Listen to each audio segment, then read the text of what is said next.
Okay बच्चों, तो आज हम वर्कशीट नंबर 2 करेंगे। Tick the correct options. First है the teacher and student discuss and plan a dash related project. तो क्या है? Life skill. तो फर्स्ट चैप्टर पर हमने पढ़ा था फ्रेंडशिप डे के बारे में। तो उसमें क्या डिस्कस करते हैं? वो लाइफ स्किल प्रोजेक्ट को, रिलेटेड प्रोजेक्ट को वो डिस्कस करते हैं, जिसमें वो फ्रेंडशिप को डिफरेंट वे में सेलिब्रेट करते हैं। सेकेंड, इसके जो ऑप्शंस हैं बेटा, ये ऑप्शंस पे आएंगे पेपर में। टिक द करेक्ट ऑप्शन, आप कंफ्यूज मत होना। ये लाइफ स्किल भी उनमें से एक ऑप्शन होगा, तो उसको आपको लाइफ स्किल पे ही टिक लगाना रहेगा, ठीक है। यहाँ पे ऑप्शंस नहीं है वर्कशीट में, लेकिन एग्जाम पेपर में आएंगे। अभी मेन है आंसर याद करना, इसलिए मैंने इसमें सिर्फ आंसर्स दिए हुए हैं।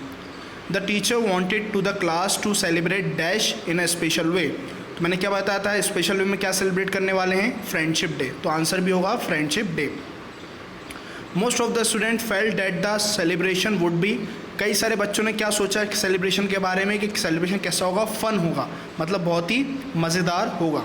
फोर्थ, ये फर्स्ट चैप्टर की थे। अब आते हैं नेक्स्ट उस पर। What will be shining for ever and ever. क्या हमेशा के लिए चमकता रहता है? हमेशा चमकता रहेगा।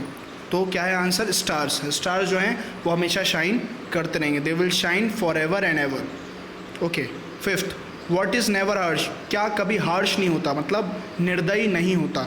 वो होता है मूनलाइट। वो हमेशा क्या होती है? कोमल होती है, सॉफ्ट होती है, कभी भी आपको चुभेगी नहीं। जैसे सनलाइट चुभती है, लेकिन क्या नहीं चुभेगी आपको? मूनलाइट कभी भी चुभती नहीं है, लेकिन वो अच्छी लगती है। Sixth, Jawaharlal Nehru wrote this letter to his daughter on her 30th birthday. Jawaharlal Nehru ने, हमने जो चैप्टर पढ़ा था उसमें लेटर कौन से बर्थडे पर लिखा था अपनी बेटी को? 30th बर्थडे को लिखा था। उनकी बेटी 13 साल की हुई थी, तब उन्होंने वो लेटर को लिखा था। इसके बाद the Wuluda was annoyed with the narrator because. Wuluda जो था, एक लड़का पोएट राइटर जो था, वो अनॉयड क्यों हो गया था नरेटर से?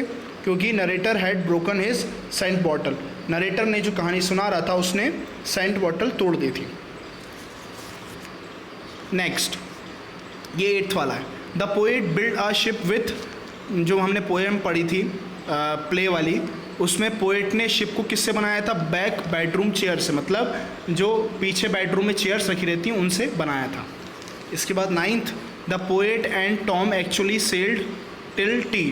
तो पोएट और जो टॉम था उसका दोस्त, उन्होंने कब तक नाव चलाई थी? जब तक चाय उनके पास नहीं आ गई थी, तब तक। उसके बाद 10th,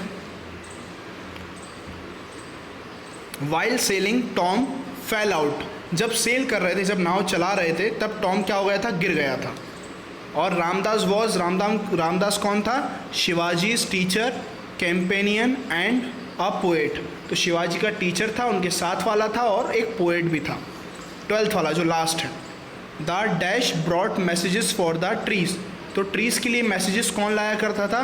बटरफ्लाइज एंड बर्ड्स लाया करते थे। किसके लिए मैसेज? ट्रीज़ के लिए मैसेज। जो हमने I think second last year last chapter पढ़ा था, उसमें हमने इसमें पढ़ा था कि जो मैसेजेस होते थे, चाहे वो अच्छे खबर हो चाहे वो बुरी खबर हो, तो ट्रीज़ तक कौन पहुंचाता था? बटरफ्लाइज और बर्ड जो होती थी, मतलब तितलियां और चिड़ियां जो हुआ करती थी, वो क्या पहुंचाती थी? ट्रीज़ तक दूर दूर की खबरें पहुंचाया करती थी।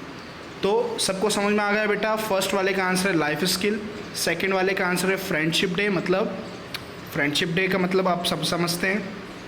थर्ड का आंसर है फन, फन मतलब मज़ेदार होना। फोर्थ का आंसर है स्टार्स, सब समझते हैं आप स्टार्स। फिफ्थ का आंसर है मूनलाइट। सिक्स्थ का आंसर है 13th बर्थडे। सेवन्थ का आंसर है the narrator had broken his scent bottle, मतलब नरेटर ने सेंट बॉटल वुलूडा की तोड़ दी थी।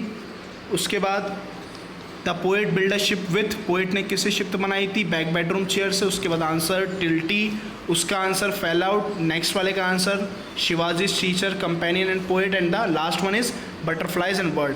तो बेटा ये अपनी हो गई है worksheet number 2, tick the correct option. इसके नेक्स्ट वाले वीडियो में हम वर्कशीट नंबर 3 करेंगे।